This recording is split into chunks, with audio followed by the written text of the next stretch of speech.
Alright everybody, welcome back to another video, and I don't know how many days of daily uploading I've been doing, but it's a lot, so I would appreciate if you all hit the subscribe button if you did somehow stumble across this video. I'm not giving up. I have tests, I don't care, I'm gonna upload this.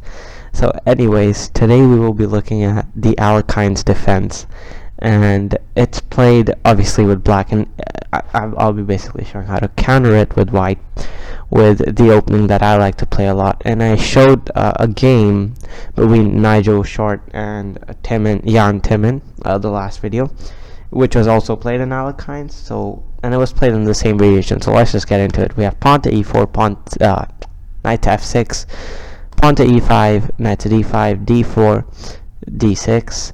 And here you see the c4 move a lot, and after knight to b6 takes, and after e takes d6 you have something like knight c3, and the game goes on.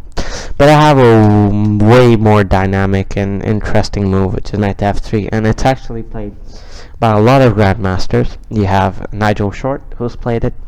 You have Garry Kasparov, who's played this a lot. I've seen a lot of his games in this variation. And in theory, black has three main options. A is he just takes it like a normal human being. B, as you saw, is bishop to g4. And the last option, which Timon played last game, was pawn to g6. So we will be looking into each one of these individually. Now let's start with bishop to g4. This is the main line, and here white just plays bishop to e2. And the main idea of playing bishop to g4 was so that he can play e6 now. And after castle, we have bishop to e7, which is again the line. And now you have to play c4, and after knight to b6, simple move like knight to c3. And I've seen many players play bishop takes f3, and you can just take bishop takes f3, and after knight to c4, queen to a4 check, and you just win the knight easily. There's no problem with that, so don't worry about this threat. So after knight to c3, you usually see castle, so it's just a little trick you can use.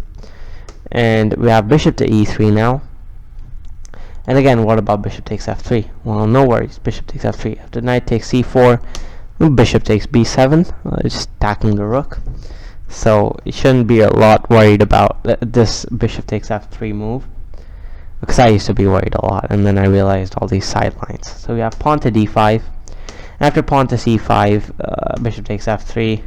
Here I recommend do take g takes f3, for the simple reason that you can always, nothing's gonna happen to your position. Black literally cannot attack you. And one thing g takes f3 does is it opens up your g file to kinda attack him, and you can always push f4, f5. So after knight to c8, you can always go f4, knight to c6, b4, and this is just a very dominant position for white. You have no problem at all. What about, let's say, something like knight to c6 here? Well, c4, after knight to b6, e takes d6, and after e takes d6, castle. And this kind of gets to the same position if you played c4 at the beginning, but this is a very rare situation that somebody plays this. And then you can play your normal b3, knight c3, bishop e3 setup. There's no problem with that. But knight c6 is a very rare move if black plays bishop to g4. Also, what about d takes e5? Well, main move would be, I have not seen many people take this. It would be d takes e5, and after knight to c6, simple castle. After pawn to e6, something like c4, move the knight back. After knight to d2, your position's absolutely fine. He might try to do some knight to d7 moves. Queen to a4, completely stopping all his plans there. So there is no problem. If he thinks knight c5 is gonna help, just go back queen to d1. There's literally no problem. But again, I haven't seen anybody play this, so I would not, say don't worry about it. Second move I've seen a lot is d takes e5, which is another main line. Knight takes e5, and now here's c6. Well, you go bishop to e2, and after bishop to f5, castle, knight to d7, and knight to f3. You have to go back, because you don't want your d pawn to be on e5 in this situation. e6, c4, knight f6, knight c3, bishop d6. Just this kind of setups, if you don't want to go with it, I suggest when black plays knight to d7, you go c4, and after something like knight to b4, just go knight to d3 if you want to avoid all this type of sidelines. But there's also a variation where, you know, if you want, you can go knight to d2, not in this position, but after castles. Usually black delays knight to d7, and after rook to e1, let's say knight to d7, you can always go something like bishop to f3. There's absolutely no problem with that. And if black doesn't play c6, let's say he plays g6 now, which is again another very famous move, bishop to c4, c6 eventually forced, castle, bishop to g7, and now rook to e1. If he plays knight to d7, go back knight to f3. There is no problem playing this. The whole idea of knight to e5 is so that you don't let black's b8 knight come out from c6. Rather, he has to take this long route to have any development, and then this bishop right over here is kind of annoyed. So that's that. And what about the last move, which is g6 immediately over here? Bishop to c4 again. Knight to b6, bishop to b3. And this is exactly what happened between Nigel Short. And then bishop, when black plays bishop to g7, I recommend this move, knight to g5, forcing e6. And now you can play a little aggressive with queen to f3, forcing queen to e7. And now you fixate your knight on a very beautiful square on e4. If something like d takes e5 ever happens, you do not take this. I don't recommend it. Go bishop to g5 first. After queen to b4, check, simple c3. Goes back queen to a5. And now bishop to f6. And black slowly getting into a lot of problems.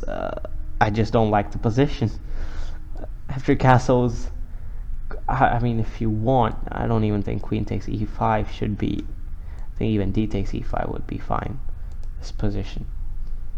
Obviously you have knight 8 to d7, so that's you have to take into account. So in this position you can also go knight takes f6. I don't see how it's bad or anything, if you want to play pawn down, that is. Otherwise, just after queen takes, you just take simply. After takes. Black's not in the best of positions. He's got a lot of weaknesses you can expose easily.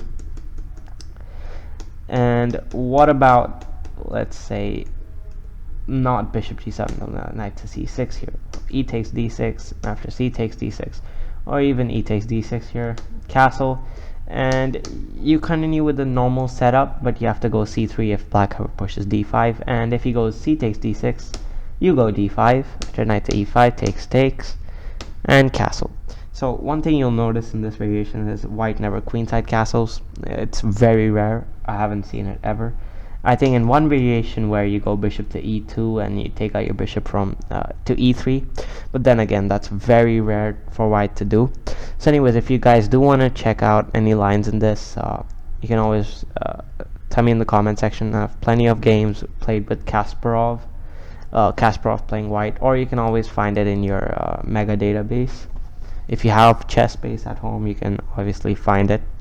And just one thing, that if you guys are comfortable with the c4 variation, you've been playing it your whole life, then go for it. But I just say that knight f3 is a high standard move. It's something like Najdorf, which all the high GMs nowadays play. High rated GMs, not high GMs, but all the high rated GMs play nowadays. And it's just the new normal now. The c4 is obviously a really good line, so if your coaches have taught you that, go for it, I say. But do give knight f3 a shot. And if you guys have any further inquiries regarding this opening, you can always ask me in the comment section or contact me on my email address. I have it on in the description half the time. So anyways, if you guys did enjoy the video, do hit the like button, subscribe, and once again, thanks for watching, and I'll see you all in the next one.